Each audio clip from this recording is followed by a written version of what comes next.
Hello guys, स्वागत है आपका मेरे यूट्यूब चैनल में। तो हमने पिछले इनकम टैक्स के लेक्चर्स में देखा कि हाउस प्रॉपर्टी की इनकम कैसे निकालते हैं, यानी कि कंप्यूटेशन ऑफ हाउस इनकम। उसके बाद देखा हमने इंटरेस्ट और लोन कि कितना अलाउड होता है। ठीक है, अच्छा मैं बता देता हूँ कि इंटरेस्ट और लोन कैसे कैलकुलेट करते हैं। जिनको बेसिक मैथ्स में थोड़ा हार्ड टाइट है तो उसका फॉर्मूला होता है P इंटू आई इंटू टी, मतलब पिट जा। ठीक है P मतलब प्रिंसिपल, I मतलब इंटरेस्ट और T मतलब टाइम। ठीक है, प्रिंसिपल सपोज हमने 50,000 रुपये का लोन लिया था, लिख दिया जी। उस पर इंटरेस्ट मल्टीप्लाई कर दिया, सपोज 12% का था, लिख दिया जी इंटू 12%। और टाइम था हमारा सपोज 9 महीने का, तो 9/12। तो आप कैलकुलेट कर लेना। ठीक है, ये बेसिक मैथमेटिक्स होती है। अगर किसी का इसमें इशू है तो हो गया, क्लियर हो गया। ठीक है, चलिए फिर उसके बाद देखा था हमने pre acquisition interest. Pre acquisition interest क्या होता है कि आपका मकान अभी बना तो नहीं है, लेकिन आप लोन पर इंटरेस्ट तो पेमेंट कर रहे हो। ठीक है, और जब मकान बना ही नहीं है तो आप लोन पे इंटरेस्ट कैसे पे कर रहे हो। देखो, लोन वाला तो बोलेगा ना कि मुझे पैसा का जो मैंने दिया है उसका मुझे इंटरेस्ट वापस करो और पैसा भी वापस करो। आपका मकान बने या ना बने इससे मुझे कोई फ़र्क नहीं। ठीक है, तो प्री एक्विजिशन इंटरेस्ट का कॉन्सेप्ट पढ़ा था कि वो मैं लास्ट में सारे कॉन्सेप्ट रिकैप कराते जाऊंगा। ठीक है, तो फटाफट अभी शुरू करते हैं आज का लेक्चर। और आज का टॉपिक है if SSC has more than 2 SOP। अगर एक एसएससी के पास 2 से ज़्यादा सेल्फ ऑक्यूपाइड प्रॉपर्टी है तो उसका ट्रीटमेंट क्या होगा। ठीक है, बेसिक नॉलेज है। अभी बहुत मज़ा आने वाला है इस सेशन में, टिके रहना। ठीक है, और मैं डेफिनेटली बोल रहा हूँ भाई कैसे फाड़ू सेशन होने वाला है और ऐसे नसें खुल जाएगी दिमाग की। अब तुम देखो, ध्यान से सोचो। ठीक है, घर में हर किसी के घर में एक बड़ा इंसान तो ज़रूर होता है, चाहे वो दादाजी हो या किसी के घर में उनके पिताजी होंगे, या पिताजी नहीं होंगे तो शायद उनकी माता जी होंगी। ठीक है, कोई ना कोई एक बड़ा इंसान होता ही होता है। अब क्या होता है, एक इंडियन फैमिली का ना एक उसूल है यार, हम अगर घर लेंगे ना तो हम अपने पिताजी के नाम लेंगे, अपने नाम नहीं लेंगे जब तक हमारे पिताजी जिंदा है या जब तक हमारे दादाजी जिंदा है। ठीक है, अब लॉजिकल सोचना, क्या किया हमने, दादाजी के नाम पे एक अपना घर था जिसमें हम सब रह रहे थे, मतलब दादाजी के बेटे यानी कि मेरे पापा और मैं, हम सब रह रहे थे दादाजी के घर में। एक घर पापा ने भी खरीद लिया, पापा ने भी अपना घर दादाजी के नाम करा दिया। अब दादाजी के नाम पर कितने घर हो गए, 2। ठीक है, अब एक घर मैंने भी अपना खरीद दिया कमा के। अब मैंने सोचा यार दादाजी बड़े हैं तो मैं दादाजी के नाम पे करा देता हूँ। अब तीनों में सब लोग रह रहे हैं, घर परिवार के लोग। ठीक है, 3 घर है, तीनों दादाजी के नाम है और तीनों सेल्फ ऑक्यूपाइड प्रॉपर्टी है। क्या बोला मैंने, तीनों सेल्फ ऑक्यूपाइड प्रॉपर्टी है। इनकम टैक्स की नज़रों में कितनी मैक्सिमम सेल्फ ऑक्यूपाइड प्रॉपर्टी हो सकती है, 2। याद रखना, मैंने क्या बताया था, अगर आपके पास 15 प्रॉपर्टी है तो उसमें से 2 सेल्फ ऑक्यूपाइड होगी और बैलेंस जितना भी होगा, यानी कि इस केस में 13 है, वो हमारी लेट आउट प्रॉपर्टी हो जाएगी। तो दादाजी जी के पास 3 घर है, सेल्फ ऑक्यूपाइड प्रॉपर्टी है, तो उसमें से कॉमन सेंस देखो आप, 2 सेल्फ ऑक्यूपाइड होगी और बचा हुआ जो एक बैलेंस होगा वो उसको डीम्ड लेट आउट प्रॉपर्टी बोला जाएगा, यानी कि मानी गई let out property income tax की नज़रों में। अब डीम लेट आउट प्रॉपर्टी है भाई, उस पर किराया आएगा, आ नहीं रहा है किराया, जनरली नहीं आ रहा है, एक्चुअल रेंट रिसीव नहीं हो रहा है, पर फिर भी टैक्स तो देना पड़ेगा, टैक्स तो देना पड़ेगा। चलिए, बहुत बढ़िया मज़ा आ गया। ठीक है, कॉन्सेप्ट सुनकर तो मज़ा आ गया। ठीक है, अब मैं एक बहुत ही प्यारा एग्जांपल दूंगा, अपने एग्जांपल दूंगा। मेरा क्या है, मेरा सेंट्रल दिल्ली में इंडिया गेट के पास एक मकान है जिसकी कीमत 2 करोड़ है। एक नॉर्मल एक एरिया में मेरा 1+1 मकान है एक और, जिसकी कीमत 30-40 लाख है, नॉर्मल जो एवरेज दिल्ली का रेट चल रहा है। ठीक है, मुझे पता नहीं है आपके यहाँ क्या रेट चल रहा है मकान का। ठीक है, 30-40 लाख का एक दिल्ली में मकान है, किसी नॉर्मल एरिया में कहीं पे भी। ठीक है, और एक 2 करोड़ का इंडिया गेट के पास मकान है। ठीक है, और एक और प्रॉपर्टी है जो कि है एक, कह सकते हो कि एक छोटा सा क्वार्टर टाइप का है, सिंगल रूम का, जिसकी कीमत 6-7 लाख की है और दिल्ली में कहीं पिछड़े इलाके में वो। ठीक है, मैंने क्या बोला, मेरे पास 3 मकान है, एक मेरे पास दिल्ली में है जिसकी कीमत 40 लाख रुपए है नॉर्मल किसी भी एरिया में। एक मेरे पास इंडिया गेट वाला पोर्श बंगलो है जिसकी कीमत 2 करोड़ है। और एक मेरा सिंगल रूम है कहीं किसी कोने में पड़ा हुआ है 4-5 लाख की कीमत का। तीनों मेरे घर है, ठीक है। तीनों मैंने किराए पे नहीं चढ़ा रखे। सिंगल रूम में मैं पढ़ाई करता हूँ, मुखर्जी नगर में कमरा ले रखा है मैंने, ठीक है। और जो कोठी बंगला है, ठीक है, उसमें मेरे घर के बड़े रहते हैं, यानी कि मेरे दादाजी दादी जी, ठीक है। और जो मेरा जो नॉर्मल घर है, जो 30-40 लाख की रेंज का जो नॉर्मल वाला घर है, उसमें मेरे पिताजी और माताजी रहते हैं। अलग इसलिए रहते हैं ताकि उनको अपने काम, उनका जो ऑफिस है वो इस घर के पास है यार। वो इंडिया गेट से डेली अप डाउन नहीं कर सकते, तो उन्होंने अपने ऑफिस के पास में घर ले रखा है। 3 घर है, याद रखना कॉन्सेप्चुअली, ठीक है। अब क्या बोला, इस 3 में से अब इनकम टैक्स वाले बोले कि भाई एक बंदे के 3 घर नहीं हो सकते। अब आप 2 पर तो बच लो, लेकिन आपको 1 पर टैक्स देना पड़ेगा। अब आप कॉमन सेंस लगाओ, आप बिल्कुल कॉमन सेंस लगाओ कि मैं ऐसी कौन सी प्रॉपर्टी सरकार को बोलूँगा कि सरकार ये वाली प्रॉपर्टी किराए की है, आप इस पर टैक्स ले लो। ऐसी कौन सी प्रॉपर्टी हो सकती है? देखो मैं बताता हूँ दोबारा से केस। एक हमारा इंडिया गेट के पास एक बहुत बड़ा घर है जिसकी कीमत 2 करोड़ है। एक हमारा नॉर्मल सा घर है जिसकी कीमत 40 लाख है। और एक हमारा सिंगल रूम है जिसकी कीमत 5 लाख रुपए है। अब मैं इनकम टैक्स वाले को क्या बोलूँगा, क्या मुंह दिखाऊंगा और क्या बोलूँगा कि मेरे पास तो ऑप्शन है कि मैं 2 ही सेल्फ ऑक्यूपाइड प्रॉपर्टी बता सकता हूँ और एक पर मुझे शो करना पड़ेगा कि मेरी लेट आउट प्रॉपर्टी है और उसकी रेंटल इनकम भी बतानी पड़ेगी, जो कि अगर एक्चुअल रेंट रिसीव नहीं है तो रेंटल इनकम तो फिर भी निकलेगी ना, लोअर हायर याद है, ठीक है। अच्छा, तो मैं कौन सी लेट आउट प्रॉपर्टी बताऊँगा? क्या मैं ये बोलूँगा कि मैंने इंडिया गेट वाली प्रॉपर्टी किराए पर दे रखी है और मुझे 2 करोड़ वाली प्रॉपर्टी पर लाखों में किराया आ रहा है ना?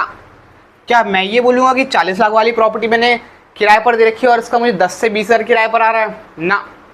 भैया ये माचिस की डिब्बी जैसा मेरा घर है 5 लाख रुपए का, इसमें मुझे 5,000 रुपये 6,000 रुपये किराया आ जाता है और ये तो मेरा 6,000 रुपये किराया आ रहा है।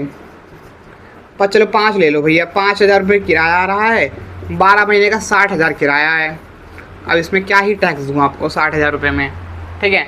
अब 60,000 में उसका 30% ऑफ NAV भी माइनस कर दो और कम हो जाएगा, ठीक है। आप समझ रहे हो, कॉमन सेंस समझ रहे हो? मतलब जो प्रॉपर्टी आपकी सबसे छोटी है, जो प्रॉपर्टी की सबसे कम वैल्यू है, उसी पर तो इनकम दिखाओगे यार सॉरी, तो जो प्रॉपर्टी की सबसे कम वैल्यू उसी पर इनकम दिखाई जाएगी। तो ये लॉजिक चलता है if SSC has more than 2 SOP। आपका बेसिक सेंस होना चाहिए बिल्कुल दिमाग का, ठीक है, कि जिस प्रॉपर्टी की वैल्यू कम है और उसी को आप रेंटल प्रॉपर्टी दिखाओ, ठीक है। पर इनकम टैक्स के जो क्वेश्चन है ना, वो ऐसा नहीं बोलते। ये तो मैं तुम्हारा माइंडसेट डेवलप कर रहा था, क्योंकि आने वाले जब 3 से 4 सालों में आप सभी लोग अकाउंटेंट की तरह काम करोगे तो आपको पता होना चाहिए कि टैक्स प्लानिंग होती क्या है, ठीक है। ये जो शब्द है ना टैक्स प्लानिंग, बहुत ही वाइड चीज़ है यार। चलिए, अब हमारे पास क्या होगा, हमारे पास एक घर दे रखा होगा H1, एक घर दे रखा होगा H2 और एक घर दे रखा होगा H3। 3 हाउस है, हो सकता है 4 हो। हम क्या करेंगे, पहले इसको लेट आउट प्रॉपर्टी मान लेंगे और बैलेंस 2 कौन कौन से, H2 और H3, ये क्या हो जाएंगे हमारे सेल्फ ऑक्यूपाइड प्रॉपर्टी। फिर अगले केस में इसको LOP मान लेंगे। LOP हमारी H2 है, सॉरी LOP हमारी H1 किस केस में, LOP हमारी H2 हो गई लेट आउट प्रॉपर्टी और बैलेंस 2 कौन कौन से हो गए, H1 और H3। ये क्या हो जाएगी हमारी सेल्फ ऑक्यूपाइड प्रॉपर्टी। अब है LOP लेट आउट प्रॉपर्टी, हम H3 हाउस नंबर 3 को मान लेंगे और बची हुई 2 यानी कि H1 और H2 हमारी सेल्फ ऑक्यूपाइड प्रॉपर्टी हो जाएगी। पहले तो ऐसे क्वेश्चन को इजी कर लेना है, और जनरली बता रहा हूँ मेरे हिसाब से इंस्टीट्यूट की पास्ट ईयर क्वेश्चन पेपर्स में 60 से 8 मार्क्स के क्वेश्चन दिखा है, ठीक है। और 1-2 बार तो मैंने दिखा ही देखा पास्ट ईयर 10 अटेम्प्ट में, ठीक है। ऐसे करके एक क्वेश्चन बढ़िया सा आता है और ऐसे मस्त आपको ऐसे लगेगा कि अरे यार ये तो मैंने पढ़ा ही था, ऐसे करके आंसर हो जाएगा, ठीक है। तो अब बचा हमारा, अब ये हो गया हमारा, अब हमारे बना लिए 3 कॉलम, मतलब कि इसके तीन बार फॉर्मेट बनेंगे कंप्यूटेशन के। पहले फॉर्मेट में हम H1 को लेट आउट मानेंगे और बैलेंस 2 को SOP मानेंगे। दूसरे फॉर्मेट में हम H2 को लेट आउट मानेंगे और बैलेंस 2 को SOP। और तीसरे में H3 को लेट आउट प्रॉपर्टी और बैलेंस 2 को SOP। चलिए बहुत बढ़िया, यहाँ तक चीज़ें क्लियर है। अब मैं यहाँ आपको बता देता हूँ कैसे करेंगे। वो सब वैल्यू लिखेंगे, म्युनिसिपल रेंट, अरे municipal value sorry fair rent, जो भी बनता है, ठीक है। मैंने ऐसे करके लिख दिया। एक कॉलम बनाया, दो कॉलम बनाया, दो कॉलम बना लिए। एक हमारा SOP का कॉलम बनेगा, एक हमारा LOP का कॉलम बनेगा। आपको याद रखना, आपको सारी वैल्यू दे रखी होगी, सब दे रखा होगा, बिल्कुल चकाचक बढ़िया सा। क्वेश्चन तो मैंने पहले भी अटेम्प्ट करवा रखे हैं, बेसिक क्वेश्चन दिए, उसमें कोई दिमाग वाला बात नहीं है। H2 और H3 SOP है, इसके ऊपर लिख देंगे H2 एंड H3। LOP है H1 इसके ऊपर लिख दिया। कोई दिक्कत यहाँ तक, कोई डाउट? आई एम श्योर कि कोई डाउट होगा ही नहीं, ठीक है। और होगा तो ज़रूर पूछ लेना प्लीज़, कोई दिक्कत नहीं है। चलिए, H2 और H3 SOP है ना, तो सारी वैल्यू नील हो जाएगी। SOP की तो सारी वैल्यू नील होती है। रिकॉल हो रही है चीज़ें, ठीक है। H1 हमारा LOP है, एक ही घर है लेट आउट प्रॉपर्टी, उसमें जो भी वैल्यू होगी आप वैल्यू डाल देना, कोई दिक्कत है? म्युनिसिपल रेट दे रखा होगा 1 लाख, फिर सॉरी म्युनिसिपल वैल्यू 1 लाख दे रखी होगी, फिर 90,000 दे रखा होगा, डाल देना, कोई दिक्कत नहीं है। अच्छा, डिवाइड मत करने बैठना, ठीक है, क्योंकि सेपरेट हाउस की बात करें ना बच्चे। H1 तो एक अलग घर है ना हमारा पूरा, डिवाइड थोड़ी होगा उसमें, ठीक है। सारी वैल्यू डाल देना, आपकी इनकम आ जाएगी। यहाँ हो सकता है आपका लॉस आ जाए इंटरेस्ट और लोन के चक्कर में, नेट इनकम आ जाएगी आपकी। ऐसे करके ये फॉर्मेट 1 ड्रॉ किया, मतलब कि ये वाला फॉर्मेट ड्रॉ किया। अब फॉर्मेट 2 और फॉर्मेट 3 तीनों को ड्रॉ करना, तीनों की नेट इनकम चेक कर लेना, जो सबसे कम होगा वही आप ऑप्शन चूज करोगे, ठीक है। दोबारा से रिकॉल करा देता हूँ, 1 सेकेंड दो, मेरे को पानी पी लूँ।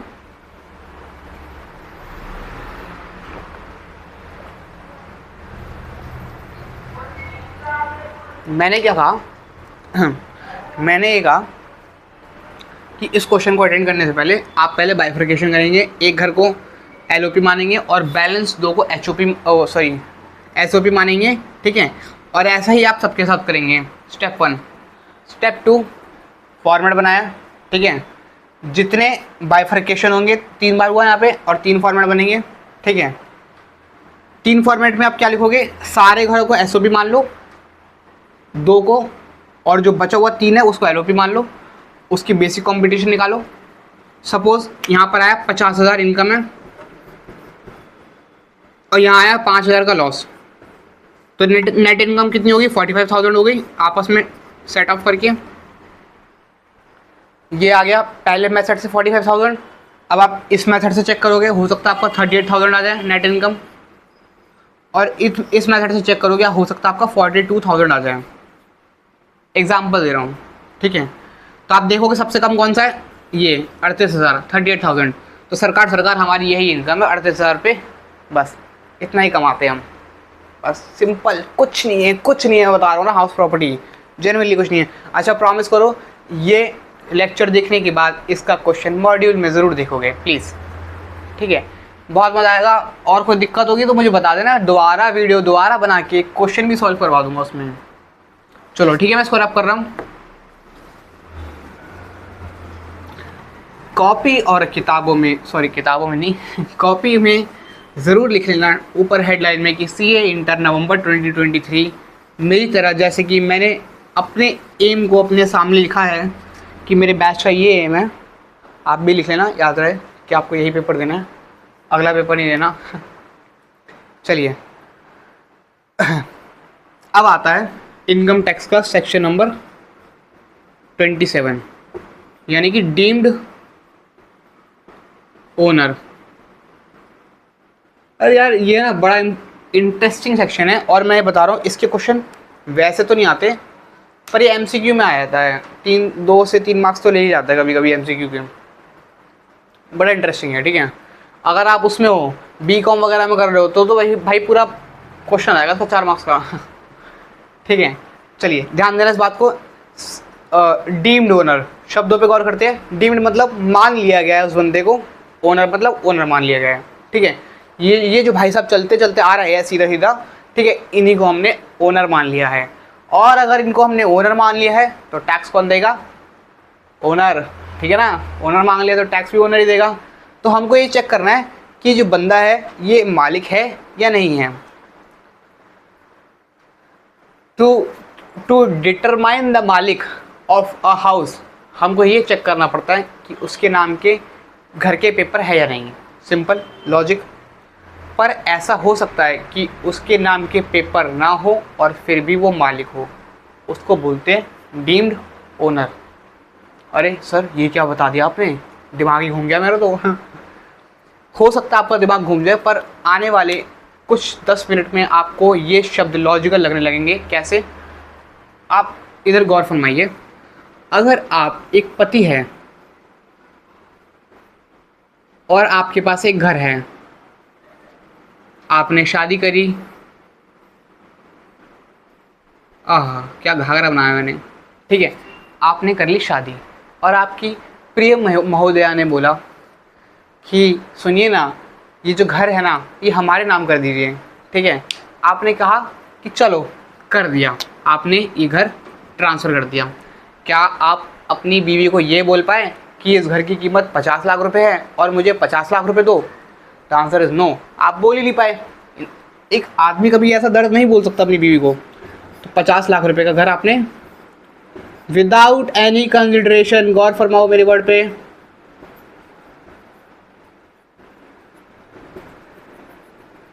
विदाउट एनी कंसिडरेशन अपनी बीवी के नाम पे ट्रांसफ़र कर दिया, ठीक है। या आपकी बीवी ने सेकंड केस में ये बोला कि सुनिए ना, मेरे पास सिर्फ 5 ही लाख रुपए हैं, क्या आप ये 50 लाख रुपए का घर सिर्फ 5 लाख रुपए में मेरे नाम कर देंगे? तो अब आप पति थे बेचारे, मासूम इंसान, आप मना नहीं कर पाए, आपने उसको ये ट्रांसफ़र कर दिया 5 लाख रुपए में, ठीक है। यहाँ 50 लाख में की वैल्यू फ्री में करा था और यहाँ 5 लाख में कर दिया। तो मतलब आपकी तरफ से 45 लाख का ही गिफ्ट हो गया भाई। किसको? बीवी को। बोल सकते हैं हम इसको इनएडिक्वेट कंसिडरेशन। इनएडिक्वेट कंसिडरेशन का मतलब क्या होता है कि जितनी उसकी कीमत थी उतनी नहीं ली, उससे कम ली गई। यही तो लॉजिक हुआ, इनएडिक्वेट, ठीक है। अपने अपनी बीवी को घर ट्रांसफ़र करा फ्री में या इनएडिक्वेट कंसिडरेशन में, तो आप ही उस मकान के असली ओनर माने जाओगे। ऐसा क्यों बोला इनकम टैक्स में? इनकम टैक्स में टैक्स की चोरी हो रही थी बहुत बड़ी, ठीक है। लोग अपने नाम पर घर खरीद लेते थे और बाद में जब पता लगता था कि उनकी इनकम बहुत ही ज़्यादा हो रही है तो वो अपने घर अपनी बीवी के नाम पर ट्रांसफ़र कर देते थे और सोचते थे कि मेरी बीवी की इनकम तो इतनी है ही नहीं, वो तो हाउस वाइफ है, तो उसका तो टैक्स बच जाएगा रिबेट के अंदर, ठीक है, लेकिन मेरा नहीं बच पाएगा, मुझे टैक्स देना पड़ जाएगा। तो सरकार ने बोला अगर आप ये फ्रॉड कर रहे हो तो आप ही उस मकान के असली मालिक माने जाओगे। और सपोज़ इस घर की अगर रेंटल इनकम 20,000 रुपये महीना थी तो इसकी इनकम, टोटल इनकम कितनी हो गई? 2,40,000 रुपये, 20,000 इंटू 12। अब इसमें से NAV और इंटरेस्ट और लोन काट पीट के जितनी भी आपकी इनकम फ्रॉम हाउस प्रॉपर्टी है उस पर पति ही टैक्स देगा, बीवी नहीं देगी, याद रखना पहला, ठीक है। मैं डिक्टेट कर रहा हूँ, आप लिख लो।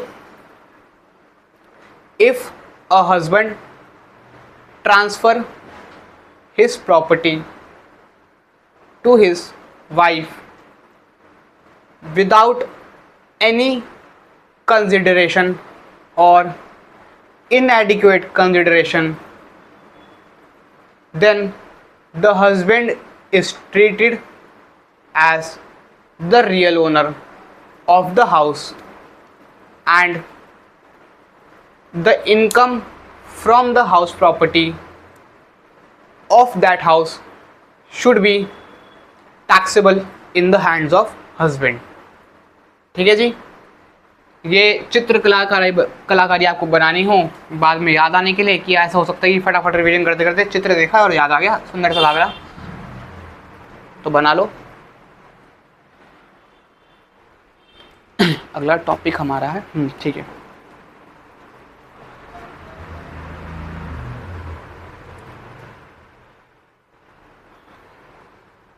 चलो बिठा रहा हूँ।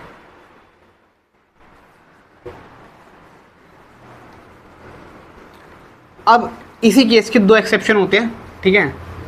एक्सेप्शन क्या होता है कि अगर पति पत्नी अलग रह रहे हैं, यानी कि उनका डाइवोर्स हो गया, दे लिव अपार्ट, पहला एक्सेप्शन दे लिव अपार्ट, और हस्बैंड अपनी प्रॉपर्टी अपनी पति के नाम पत्नी के नाम पे ट्रांसफ़र करता है। सोचो एक डाइवोर्स होता है तो हो सकता है किसी किसी केसेस में कि एक पति को अपनी प्रॉपर्टी पत्नी को ट्रांसफ़र करनी पड़ जाए, तो अब तो डाइवोर्स हो गया ना भाई, अब तो सरकार बोल रही है कि अपनी प्रॉपर्टीज़ को ट्रांसफ़र करो, है ना। तो उस केस में जो रियल ओनर होगा वो घर का, वो पत्नी ही होगी, हस्बैंड थोड़ी टैक्स देगा डाइवोर्स के बाद। कॉमन सेंस लगाओ यार, ठीक है। पहला एक्सेप्शन है दे लिव अपार्ट,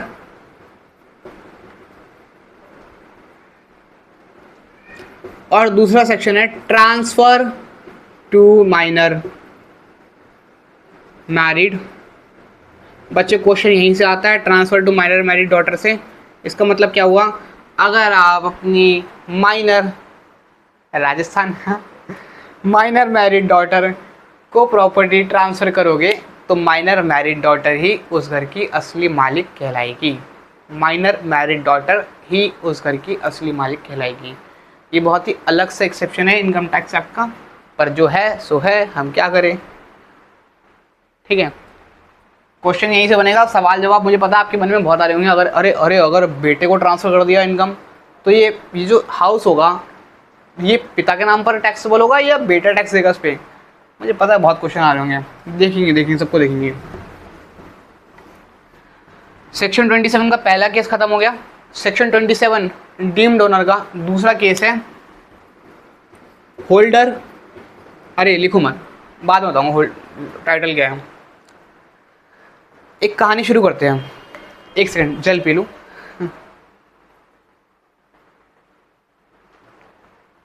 हाँ, तो मैं कहा था कि एक कहानी शुरू करते हैं। कहानी में क्या हुआ, दो भाई थे, उनकी शादी हो गई, एक देवरानी और एक जेठानी, ठीक है। जेठानी बड़ी होती है जिनको नहीं पता, और बड़े वाले भाई की बीवी, और देवरानी मतलब छोटे वाले भाई की बीवी।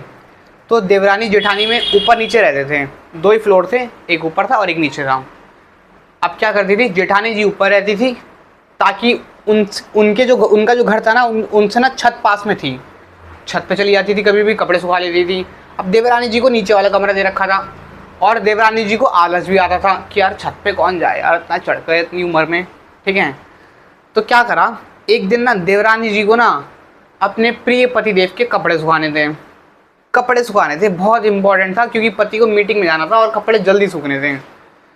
तो देवरानी जी ने जेठानी जी को बोला कि जरा छत का दरवाज़ा खोल देंगे। क्या बोला, छत का दरवाज़ा खोल देंगे, मुझे अपने पति के यानी कि आपके देवर जी के कपड़े सुखाने हैं। तो जेठानी जी ने साफ इनकार कर दिया और बोला चलो निकलो यहाँ से तुम्हारा इस छत पर कोई अधिकार नहीं है। तो देवरानी जी बोली, यानी कि छोटी बहू बोली, अरे यार हमारा ऐसे कैसे अधिकार नहीं है, जब हमारा इस पूरे मकान पर आधा आधा अधिकार है तो छत पे भी तो आधा आधा अधिकार होना चाहिए ना, लॉजिक तो यही बोलता है। देवरानी जी ने भी यही बोला। तो इनकम टैक्स एक्ट का section 27 holder of इम्पार्टिबल IMPART part IBLE state ये बोलता है कि जो हमारी जेठानी जी है यानी कि जो बड़ी बहू है, उनका ही अधिकार है छत पर बस, और किसी का अधिकार नहीं है।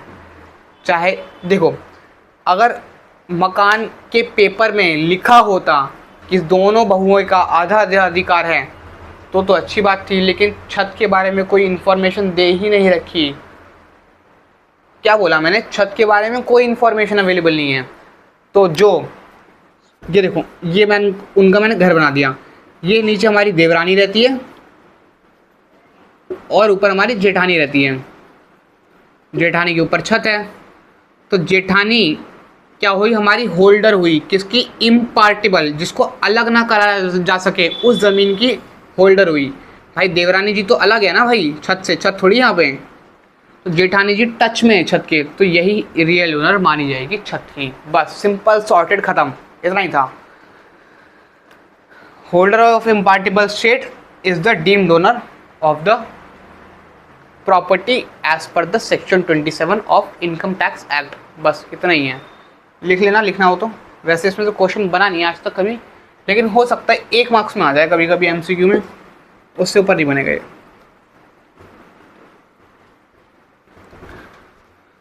बहुत ही प्यारा, ठीक है। लेकिन बीकॉम में आ सकता है ये, डीम्ड ओनर का बता रहा हूँ मैं, बीकॉम वाले कोई रिस्क नहीं लेगा बीकॉम में तो मतलब बड़े बड़े क्वेश्चन पूछ लेते हैं। अच्छा अगला टॉपिक है मेरा, इसी में हमारा, हाँ जी,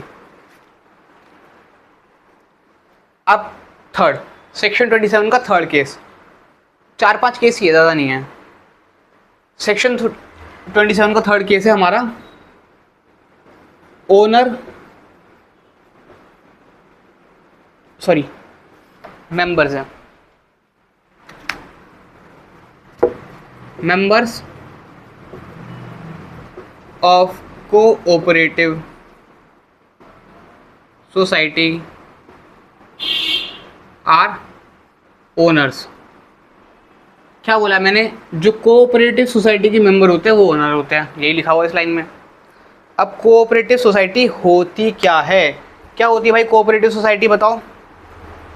हमारे बीच अगर कोई नोएडा, गुड़गांव, यहाँ कोई बैठा होगा जिनके बड़े बड़े मकान हैं 30 से 40 फ्लोर के, उन्होंने तो ऐसा हाथ खड़ा कर लिया होगा, हमें पता है भाई, एक ही चीज़ पता थी हमें, वो थी ये कोऑपरेटिव सोसाइटी। क्या होता है, जो एरिया होता है जहाँ पे जो बिल्डिंग्स होती है वो बड़ी बड़ी होती है, 30-40 फ्लोर की, 50 फ्लोर की, उनमें ना कोऑपरेटिव सोसाइटी सिस्टम चलता है। यानी कि पूरी सोसाइटी कुछ अमाउंट का पैसा देती है, उन्होंने एक हेड बना रखा होता है इस बंदे को। अरे वो नहीं था तारक मेहता का उल्टा चश्मा, वो पूरी कोऑपरेटिव सोसाइटी थी, ठीक है। उन सबके मेंबर कौन थे, जेठालाल और वगैरह वगैरह, मैं तो देखता नहीं, अय्यर वैयर थे, ठीक है, रील्स में देखा है तो जेठालाल, अय्यर, ये सारे क्या थे, कोऑपरेटिव सोसाइटी के मेंबर थे, ठीक है। वो सारे लोग मेंटेनेंस का खर्चा, बिजली का खर्चा, वो सारे लोग एक उस बंदे को जमा कराते थे, मास्टर जी को, है ना। तो मास्टर जी क्या थे, उसके हेड से, ठीक है दोबारा से ध्यान से, जो तारक मेहता का जो उल्टा चश्मा जो सीरियल था, ठीक है, उसमें जितने भी मेंबर्स थे, जेठालाल, अय्यर, ठीक है, और कोई मास्टर जी था, ठीक है, और एक वो सरदार जी थे, मतलब सोधी भाई ऐसे कुछ करके, है ना। तो जितने भी मेंबर थे, सारे मेंबर थे कोऑपरेटिव सोसाइटी के। ये लोग अपना अपना मेंटेनेंस का खर्चा, बिजली का खर्चा, पानी का खर्चा उस मास्टर जी को देते थे, ठीक है, यही हुआ ना। तो जितने भी कोऑपरेटिव सोसाइटी के मेंबर हैं वो हमारे डीम्ड ओनर है घर के, वो सारे घर के मालिक भी तो थे अपने अपने। बस ये लॉजिक है इसका, मतलब अगर आप किसी भी कोऑपरेटिव सोसाइटी के मेंबर हो तो आपके नाम पर एक घर ज़रूर होगा। फॉर एग्जांपल जेठालाल हमारा कोऑपरेटिव सोसाइटी का मेंबर था, तो वो हमारा रियल ओनर था घर का। बस खत्म। Members of cooperative society are owners of the house.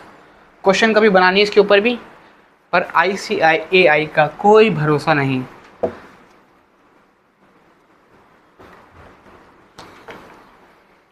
हमारा अगला केस उससे ऊपर 2 केस और है, पर मेरे हिसाब से वो इम्पोर्टेंट नहीं है, पर चलो ठीक है, एक और केस देख लेते हैं। एक केस और है, लास्ट केस है। ये वाले केस के लिए ना कॉमन सेंस चाहिए सबको, ठीक है।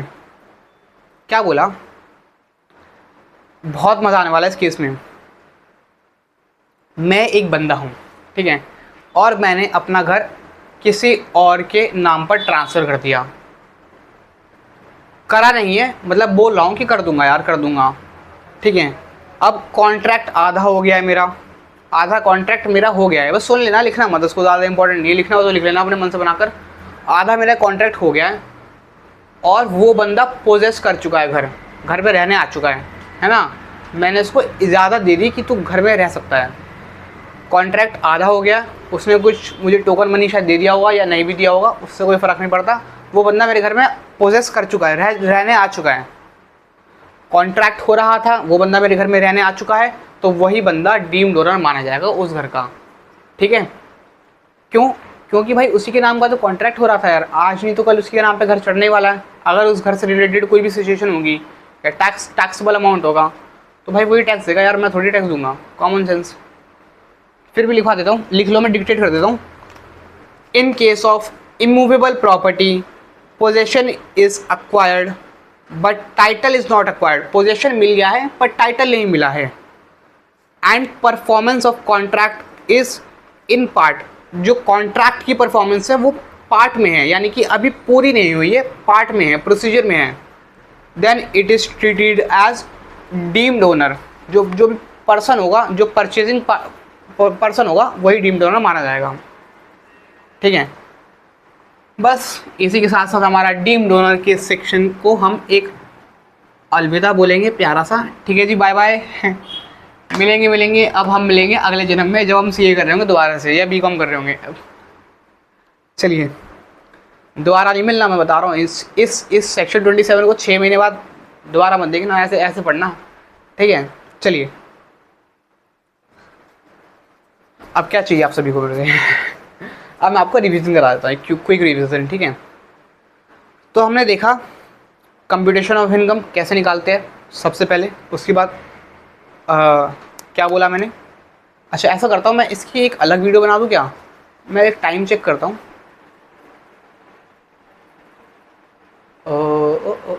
चलो ठीक है, मैं बता देता हूँ, कोई दिक्कत नहीं है। हाँ जी, हमने शुरुआत में देखा कि हमने हाउस प्रॉपर्टी कंप्यूट कैसे करते हैं, जिसके लिए मैंने आपको फॉर्मूला बताया था, माय फर्स्ट हाउस करके। ठीक है, चलिए आगे बढ़ते हैं। उसके बाद हमने देखा इंटरेस्ट लोन की कितनी लिमिट होती है, 30,000 और 2 लाख। स्पेशल केस में 2 लाख होती है, नॉर्मल में 30,000 होती है, और लेट आउट प्रॉपर्टी में कोई लिमिट नहीं होती। डन। उसके बाद हमने ये देखा इंटरेस्ट लोन हो गया। ठीक है, उसके बाद हमने देखा pre acquisition interest. Pre acquisition interest क्या होता है कि मकान आपने अक्वायर नहीं करा है, मतलब आप मकान में बैठे नहीं हो, ठीक है, लेकिन आपका इंटरेस्ट तो पे हो रहा है।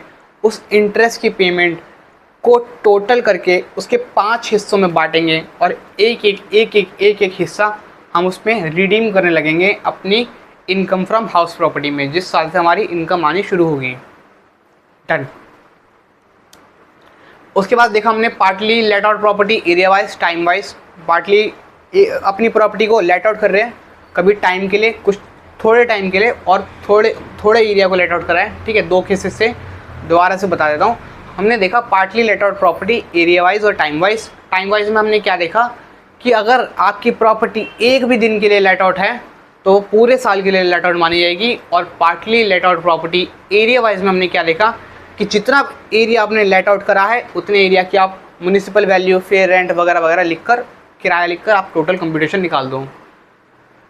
हमने देखा SSC has more than 2 SOP और कुछ छोटे मोटे टॉपिक और। ठीक है, डीम्ड डोनर देख लिया आज हमने, और मेरे हिसाब से तो और कुछ बचा नहीं है इस चैप्टर में। फिर भी मैं देख लूँगा, और अगर होगा तो बहुत ही मुश्किल से एक लेक्चर और आएगा, बहुत मुश्किल से, मेरे हिसाब से कुछ नहीं बचा इसमें। और फिर हम कल से कैपिटल गेन कर देंगे शुरू। चलिए, आज के लिए इतना ही। लगे रहिए, बने रहिए चैप्टर में, और हमेशा मोटिवेटेड रहिए, क्योंकि मोटिवेशन अंदर से आनी चाहिए, है ना, वरना तो बेकार है अगर आप मोटिवेशन वीडियो में विश्वास रख रहे हो तो। थैंक यू सो मच, आज के लिए इतना ही बस। Thank you.